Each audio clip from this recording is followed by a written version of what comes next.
नमस्कार मैत्रिणींनो, आज आपण मस्त असा थंडगार मठ्ठा कसा करायचा ते पाहणार आहोत। आणि हा मठ्ठा करायला एकदम सोपा आहे।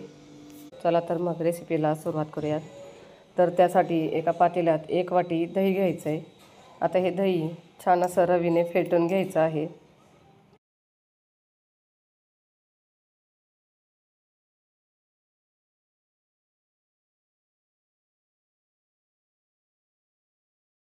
तर इथे दही छान असं फेटून झालं आहे। आता यामध्ये 3 वाटी पाणी टाकायचं। ज्या वाटीने आपण दही घेतलं त्याच वाटीने इथे 3 वाटी पाणी टाकलेलं आहे। आता हे पाणी टाकून झालं की रवीच्या सहाय्याने पुन्हा एकदा आपल्याला हे दही छान असं मिक्स करून घ्यायचं आहे। तर अशा पद्धतीने हे छान असं मिक्स करून झालेलं आहे।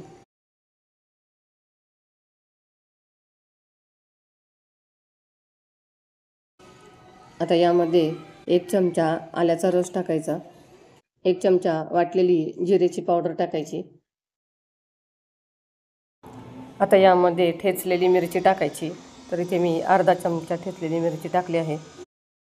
आता हे सर्व व्यवस्थित असं मिक्स करून घ्यायचं आहे।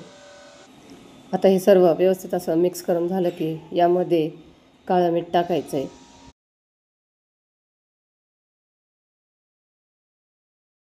अर्धा चमचा काळं मीठ टाकलंय।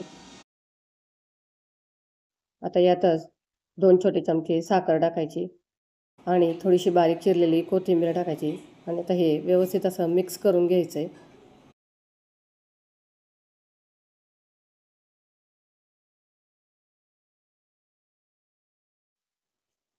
तरी ते हे छान असं मिक्स करून झालेलं आहे। आता यामध्ये बर्फ टाकायचा।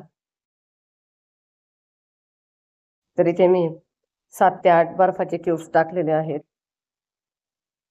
आणि आता हे मस्त आपला थंडगार मठ्ठा तयार झालेला आहे। तर मैत्रिणींनो, तुम्हाला ही रेसिपी कशी वाटली कमेंट करून नक्कीच सांगा आणि व्हिडिओला लाईक शेअर नक्कीच करा। चला तर मग पुन्हा भेटूया अशाच एका नवीन रेसिपी सोबत। धन्यवाद।